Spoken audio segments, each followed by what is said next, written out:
Lovely Ilonka from the Crimson Fairy Book. There once was a king's son who told his father that he wished to marry. "No, no," said the king, "you must not be in such a hurry. Wait till you have done some great deed. My father did not let me marry until I had won the golden sword you see me wear." The prince was much disappointed, and he never dreamed of disobeying his father, and he began to think with all his might what he could do. It was no use staying at home, so one day he wandered out into the world to try his luck. And as he walked along, he came to a little hut in which he found an old woman crouching over a fire. "Good evening, mother. I see you have lived long in this world. Do you know anything about the three bulrushes? Bulrushes. Yes, indeed. I lived long and been much about in the world, but I have never seen or heard anything of what you ask. Still, if you will wait till tomorrow, I may be able to tell you something." Well, he waited till the morning,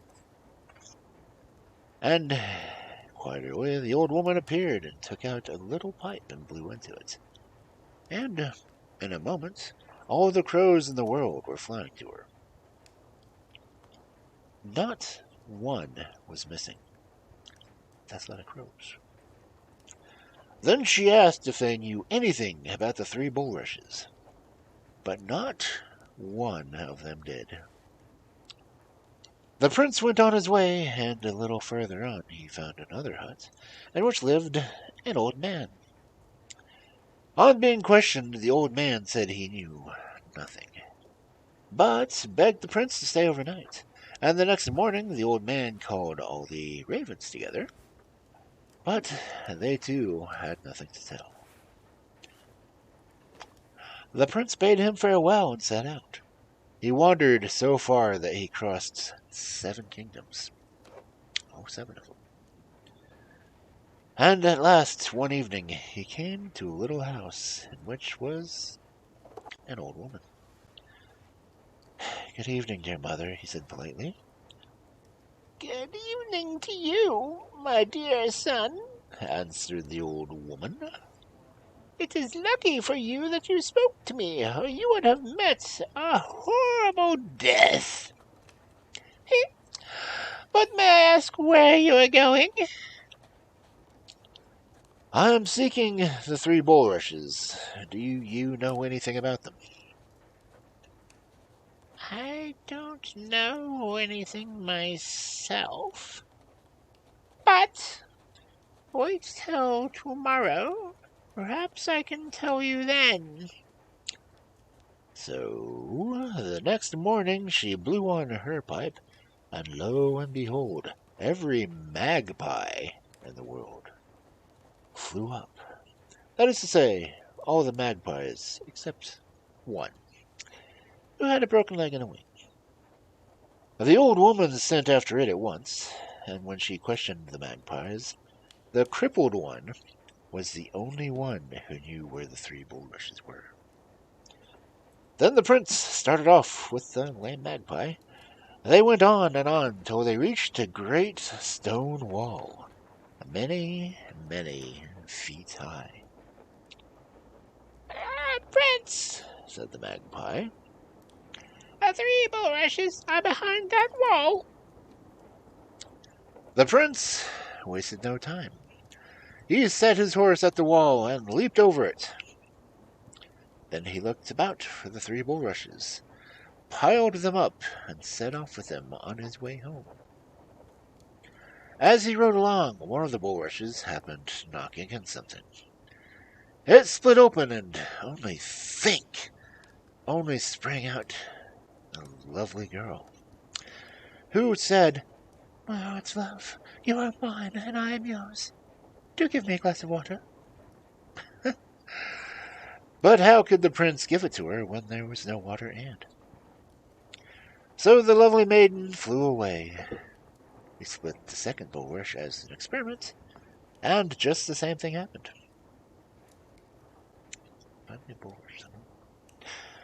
How careful he was of the third bulrush. He waited till he came to a well, and there he split it open, and out sprang a maiden 7 times lovelier than either of the other two. And she too said, "My heart's love, I'm yours and you are mine. Do give me a glass of water." This time the water was ready, and the girl did not fly away. But she and the prince promised to love each other always. Get a girl a drink. Then they set out for home. They soon reached the prince's country, and as he wished to bring his promised bride back in a fine coach, he went on to the town to fetch one, in the field where the well was. The king's swineherds and cowherds were feeding their droves, and the prince left Ilonka, for that was her name, should have mentioned that earlier, in their care. Unluckily, the chief swineherd had an ugly old daughter, and whilst the prince was away, he dressed her up in fine clothes, and threw Ilonka into the well. Yeah. The prince returned before long, bringing with him his father and mother, and a great train of courtiers to escort Ilonka home. But how they all stared when they saw the swineherd's ugly daughter. Yikes. However, there was nothing for it but to take her home. And, 2 days later, the prince married her, and his father gave up the crown to him. Am I reading this right? But he had no peace. He knew very well that he had been cheated, though he did not think how. Once he desired to have some water brought him from the well in which Ilonka had been thrown. The coachman went for it, and he pulled up the bucket, and a pretty little duck, was swimming in it. He looked wonderingly at it, and all of a sudden it disappeared, and he found a dirty-looking girl standing before him. The girl returned with him, and managed to get a place in the house as a housemaid in the palace. Of course, she was very busy all day long, and whenever she had a little spare time, she sat down to spin. Her distaff turned off itself, and her spindle span by itself, and the flax wound itself off. And however much she might use, there was always plenty left. When the queen, or rather swineherd's daughter, heard of this, she was very much wished to have the distaff, but the girl flatly refused to give it to her. However, at last she consented, on condition that she might sleep one night in the king's room.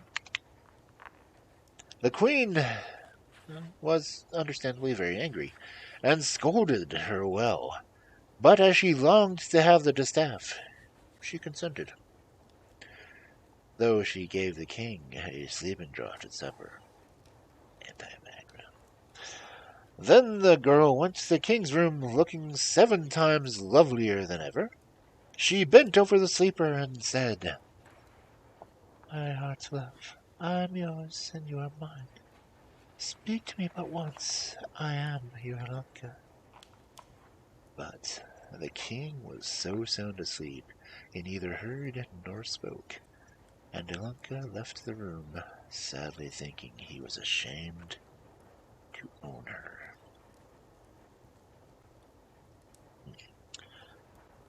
Soon after, the queen again sent to say that she wanted to buy a spindle. The girl agreed to let her have it on the same conditions as before, but this time also the queen took care to give the king a sleeping draught. And once more Ilonka went to the king's room and spoke to him. Whisper as sweetly as she might, she could get no answer.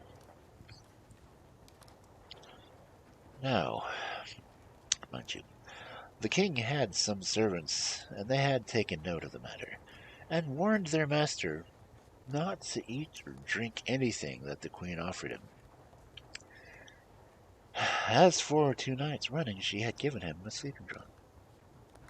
The queen had no idea that her doings had been discovered, and when, a few days later, she wanted the flax, and had to pay the same price for it, she felt no fears at all. At supper that night, the queen offered the king all sorts of nice things to eat and drink, but he declared he was not hungry and went to bed early. The queen repented bitterly her promise to the girl, but it was too late to recall it, for Ilonka had already entered the king's room, where he lay anxiously waiting for something, he knew not what. All of a sudden he saw a lovely maiden bent over him and said, "My dearest love, I am yours, you are mine. Speak to me, for I am your Ilonka." At these words the king's heart bounded within him. He sprang up and embraced and kissed her, and she told him all her adventures since the moment he had left her. And when he heard that Ilonka had suffered, and how he had been deceived, he vowed he would be revenged. So he gave orders that the swineherd, his wife, and daughter should all be hanged. And so they were. The next day the king was married, with great rejoicings, to the fair Ilonka, and if they're not dead yet, why, they're still alive and living happily.